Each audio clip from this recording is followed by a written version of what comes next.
Not all prisons have bars. Some are built in silence, buried in shame, and hidden by the trees. The rain hadn't stopped in 2 days. Our convoy moved slowly. 3 vehicles, unmarked, tinted, no flags, no plates, only the deep growl of engines cutting through the mud tracks of the Sassandra wilderness. I sat in the back of the last truck, my fingers clenched around a folder that read in bold, "Confidential, site, Dom Silencieux." I was on my way to meet Alassane Ouattara, or rather, what remained of him. The man who had once ruled Ivory Coast with the backing of empires, seated beside presidents and prime ministers, commanding parades and policy.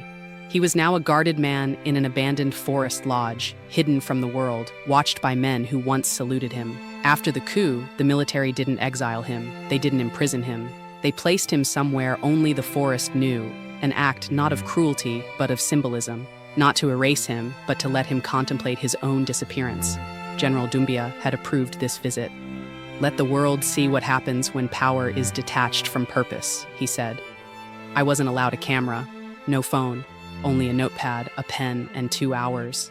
As we approached the compound, I saw the perimeter, 8 guards in rotation.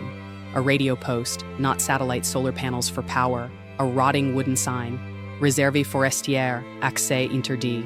No one would look for him here, but I wasn't here to look. I was here to listen.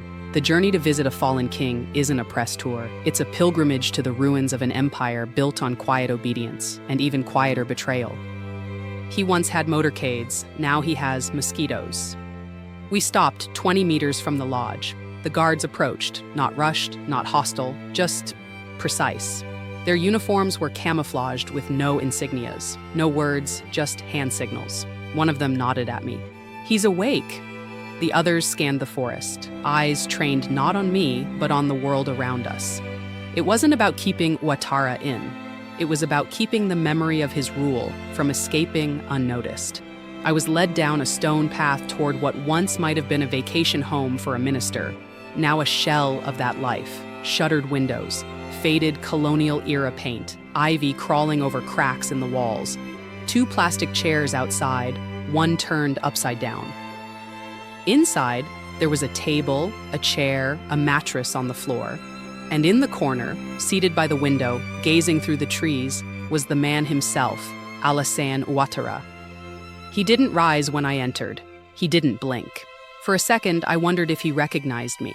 Not personally, but as a symbol, the eyes of a people he no longer led, the voice of a world he no longer belonged to. His hair was thinner, his clothes plain, beige, worn from age or humility. There were no handcuffs, no restraints, just a stillness that whispered louder than any army. He turned slowly and said, "You're here to write, aren't you?" I nodded. "Then write this down. They didn't defeat me with guns. They defeated me with memory, silence." Then he leaned back and let the weight of 10 years collapse into the room. When rulers fall, it's not to swords or bullets. It's to stories retold without fear. And now, I would hear his. "The most dangerous silence is the one that arrives after you've been heard for too long." He sat forward, elbows on his knees, eyes low but steady. I thought I had time to fix it, to explain. But time is merciless when the people start remembering. I said nothing, just wrote. Ouattara began talking, not to justify, not to beg, but to narrate, as if he were trying to understand his own story for the first time. "They loved me once, the West. I was the golden boy, the economist. I sat with IMF directors. I was on Time magazine's radar. They called me the technocrat king." He chuckled bitterly. "But in that love, I forgot my people. Or worse, I traded them." He described how it started with good intentions, streamlining ministries, opening markets, inviting investors. "They told me it was modernization, but it was monetization." He paused. "The people didn't see hospitals. They saw debt. They didn't see roads. They saw tolls they couldn't afford." Then came the third term. The Constitution said no, but my advisors, the French, they said, "Do it. You'll win. You're needed." And I believed them, because I didn't want to let go, not of power, of relevance. He rubbed his temples. "When you've been crowned by outsiders, the worst thing that can happen is being ignored by your own." His voice cracked, not from emotion, but exhaustion. "They didn't rise with rifles. They rose with rejection. Not a single word in my favor. That's what broke me. You don't need bars when regret becomes the room, and Alassane Ouattara, once Africa's reformer, now sat in a prison of his own design. A man who ruled cities now sleeps beneath leaves. The walls of the cabin were damp. The roof leaked slightly near the edge of the kitchen. There was no staff, no entourage, just a rotation of 2 guards at a time, a med kit, and a locked trunk containing what remained of his former life. No phone, no pen, no map. Ouattara reached toward the trunk, opened it, and pulled out a crumpled piece of paper. He handed it to me wordlessly. It was a copy of a contract from 2019, signed between his government and a French oil conglomerate. The terms were shocking: 70% of offshore profits to the foreign firm, 30% to Ivory Coast, with deductions for logistics and advisory services. Duration: 25 years, no public bidding. Confidential clause barring parliamentary disclosure. He looked at me. I signed 20 of these, some worse. I asked him if he regretted it. I regret that I thought we couldn't survive without them, and now they survive just fine without me. The guards brought in a tray: cassava bread, boiled yam, warm water, no silverware, no ceremony, just survival. He didn't eat, he just stared at it. They used to greet me with 9-course dinners. Now they won't even send a message. I asked him if he expected France to intervene.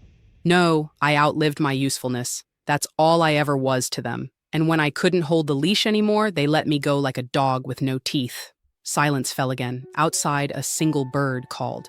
Inside, a man who once held billions of dollars in contracts sat with nothing to show but memories that no longer had value. This forest was not his punishment. It was his reflection, a place where no narrative could protect him and no power could disguise him. He once lived under golden chandeliers. Now he sleeps beneath cobwebs and regrets. Ouattara stood slowly and walked toward the small window. The trees swayed, indifferent. His back was slightly hunched, not from age, but from the weight of a fallen legacy. "Do you know what haunts me the most?" he asked. "Not the soldiers, not the revolution. It's the laughter I don't hear anymore." I tilted my head. The applause, the polite chuckles at banquets, the handshakes, the illusion that I was admired. He stared into the green. They were never laughing with me. They were laughing at what they could make me do. He turned back, the light catching the deep lines in his face. "The IMF told me to open borders. I did. The EU told me to restructure my debt. I did. The French told me to run again. I did. I said yes until I forgot what no sounded like." I asked if he ever feared the people.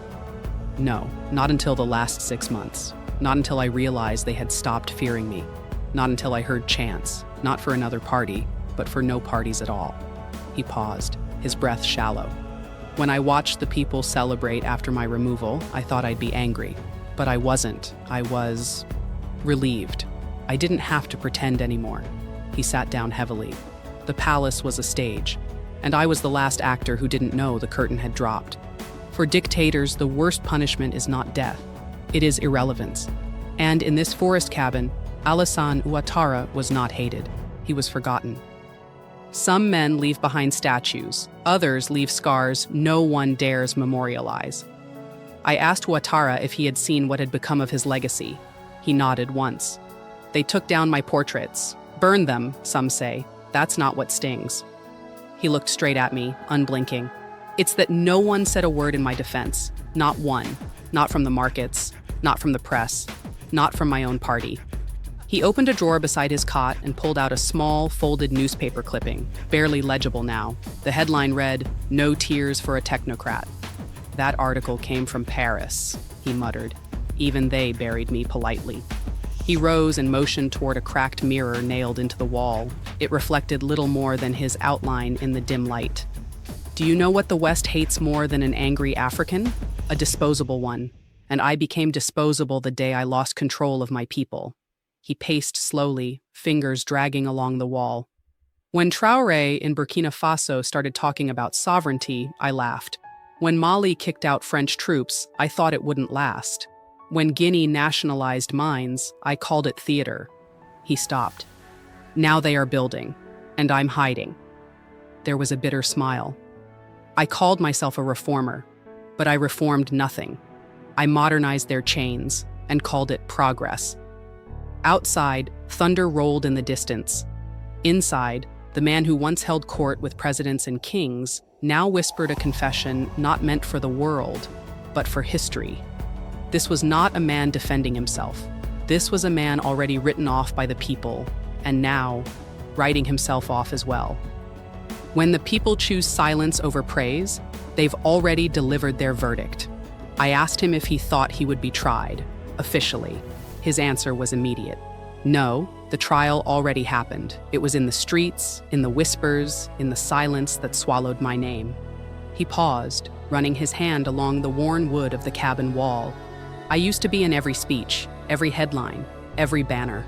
Now they speak of sovereignty, and they don't even mention me. That is the punishment. He looked at me, almost pleading.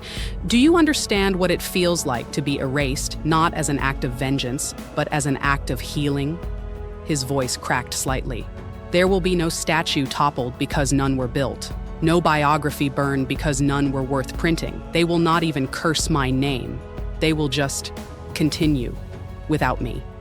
The guards entered briefly and whispered something in Dioula. He waved them off. They don't treat me like a prisoner, but they never call me Monsieur le Président. I am not detained, I am archived. I asked if he would accept exile. Exile would be a mercy, but no country wants a ghost. He smiled for the first time. Soft, bitter, distant. I made history, but not the kind anyone will celebrate. Some leaders are remembered for how they fought, others for how they fell. Ouattara will be remembered for how thoroughly he was forgotten. The nation he ruled now teaches children his name only as a warning.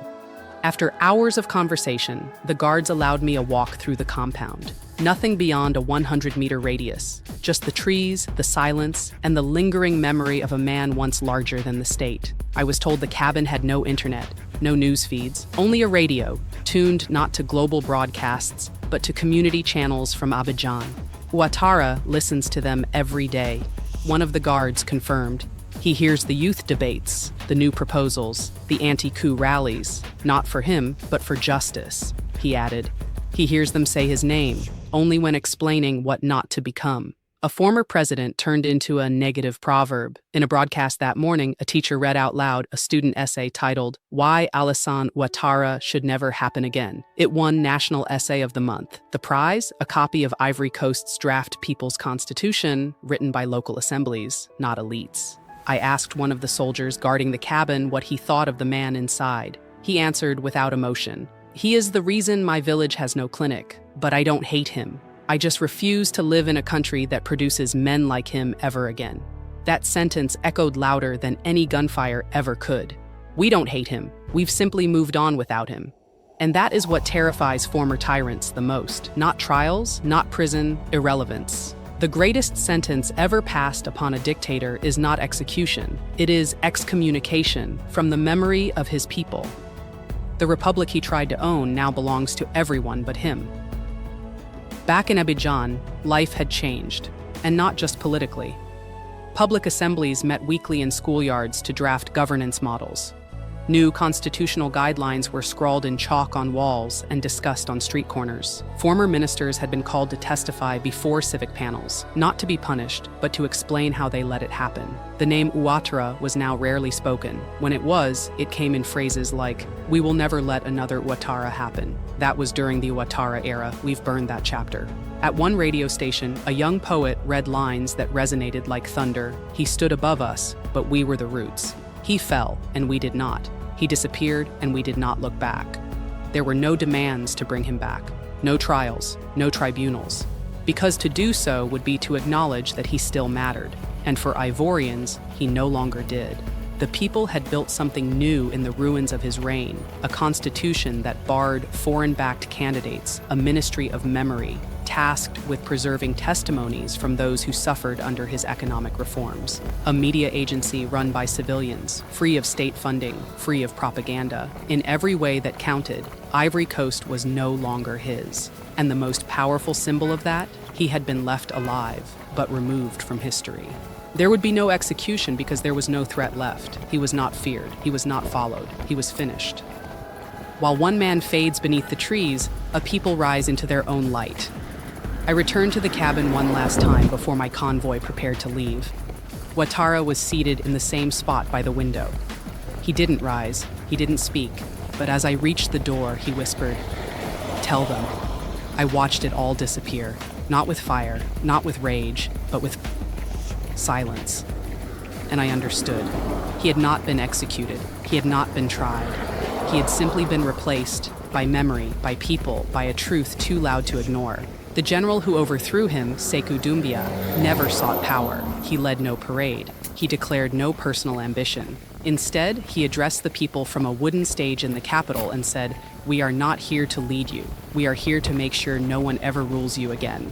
Ivory Coast held its first election under the People's Constitution 14 months later. The candidates were teachers, midwives, engineers. Not one wore a suit tailored in Europe.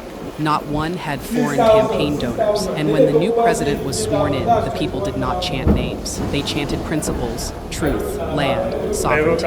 Back in the forest, Ouattara's name was never uttered again. Not in worship, not in scorn, not even in curiosity. His image vanished from textbooks. His policies were unwound. His signature wiped from all public decrees. He remained alive, but only in exile within his own country, a ghost not feared, but ignored. Some rulers fall with a bang. Others vanish beneath the weight of what they refused